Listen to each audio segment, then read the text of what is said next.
নমস্কার বন্ধুরা, আজ আপনাদের সামনে কৃষক বন্ধু নতুন প্রকল্পে সমস্ত রকম তথ্য তুলে ধরতে চলেছি। কৃষক বন্ধু নতুন প্রকল্প যেটা পশ্চিমবঙ্গ সরকারের আছে, সেখানে যদি আপনি নতুন করে আবেদন করতে চান, সেসবের জন্য দুয়ারে সরকারে কী কী নিয়ে যাবেন, কী কী নথি আপনার লাগবে দুয়ারে সরকারে নিয়ে যেতে হবে, সেই সমস্ত কিছু তথ্য আপনাদেরকে বলে দেবো যে কী কী নিয়ে গেলে আপনি দুয়ারে সরকারে ক্যাম্পে যদি নিয়ে যান ওই নথিগুলো, তাহলে আপনি কৃষক বন্ধু নতুন প্রকল্পের আওতায় আসতে পারেন। আর তার জন্য কী কী নথি লাগবে, অবশ্যই যদি চ্যানেলটিতে নতুন হয়ে থাকেন তাহলে লাইক এবং সাবস্ক্রাইব করতে ভুলবেন না চ্যানেলটিকে। কৃষক বন্ধু নতুন প্রকল্প যেটা আমাদের খরিফ ও রবি মরশুমে কৃষি উপকরণ ক্রয়ের সুবিধার্থে 1 একর বা তার বেশি জমি থাকলে তাকে 10,000 টাকা, বা তার কম জমি থাকলে তাকে বছরে 4,000 টাকা দেওয়া হয়। সেই প্রকল্পে যদি আপনি নাম লেখাতে চান তাহলে কী কী নথি লাগবে দেখে নিন। কৃষক বন্ধু নতুন প্রকল্পের আবেদনের সাথে যেগুলো দিতে হবে: সাম্প্রতিক চাষযোগ্য জমির পর্চা বা বর্গা নিবন্ধীকরণের নথি, পাট্টা বা বন বিভাগের পাট্টার নথি। ভোটার কার্ড আবশ্যিক, মানে ভোটার কার্ড অবশ্যই নিয়ে যেতে হবে। আধার কার্ড অবশ্যই নিয়ে যেতে হবে। আধার সংযুক্ত ব্যাংকের পাসবইয়ের প্রথম পাতার কপি। আপনার যে ব্যাংকের পাসবই আছে, সেই পাসবইয়ের সঙ্গে যদি আধার লিঙ্ক হয়ে থাকে তাহলে সেই পাসবইয়ের প্রথম পাতার জেরক্স আপনাকে নিয়ে যেতে হবে।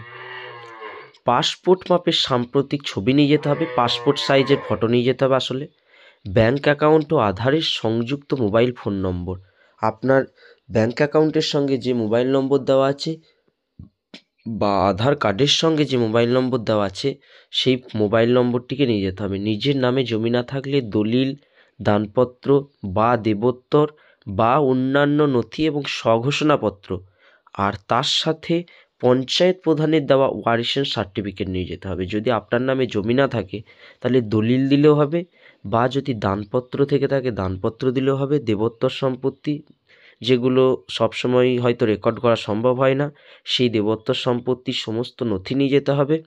এবং স্বঘোষণাপত্র, যেটা পঞ্চায়েত প্রধান যে ওয়ারিশের সার্টিফিকেট হিসাবে দেয়, সেই ওয়ারিশের সার্টিফিকেট লাগবে। এই নথিগুলো কৃষক বন্ধু নতুন প্রকল্পে যদি আপনি নতুন করে আসতে চান, বা আপনি যদি কৃষক বন্ধু নতুন প্রকল্পের আওতায় না এসে থাকেন, তাহলে এই নথিগুলো লাগবে।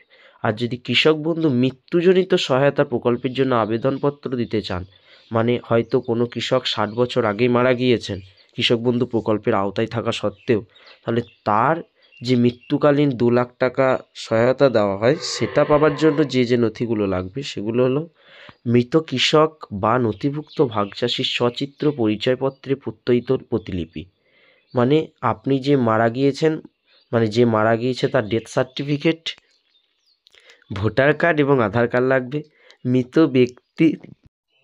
মৃত ব্যক্তির মৃত্যুর শংসাপত্রের প্রতিলিপি, মানে যে মারা গিয়েছে তার ডেথ সার্টিফিকেটের জেরক্স কপি। গ্রামীণ এলাকার জন্য ব্লক ডেভেলপমেন্ট অফিসার বা বিডিওর কাছ থেকে তার শংসাপত্র নিতে হবে যে তিনি মারা গিয়েছেন। মৃত ব্যক্তির নামে যদি সাম্প্রতিক কোনো পর্চা থেকে থাকে তাহলে তার জেরক্স কপি নিয়ে যেতে হবে। আবেদনকারী দরখাস্তের সঙ্গে স্বঘোষণাপত্র জমা দিতে হবে। নাবালক আবেদনকারীর ক্ষেত্রে স্বঘোষণাপত্রের সঙ্গে স্বাভাবিক বা আইনসম্মত অভিভাবকের ঘোষণাপত্র পেশ করতে হবে। প্রতিটি ক্ষেত্রে মূল নথির সঙ্গে কিন্তু জেরক্স কপিও আপনাকে জমা দিতে হবে। এই সমস্ত কিছু নিয়ে যদি আপনি দুয়ারে সরকারে যান, দুয়ারে সরকারে আপনার ফর্ম জমা দেন, তাহলে কিন্তু অবশ্যই আপনার কাজ হয়ে যাবে। আর যদি অন্য কিছু সম্বন্ধে জানতে ইচ্ছা হয় তাহলে অবশ্যই আমাদের আগের ভিডিওগুলো দেখে নেবেন।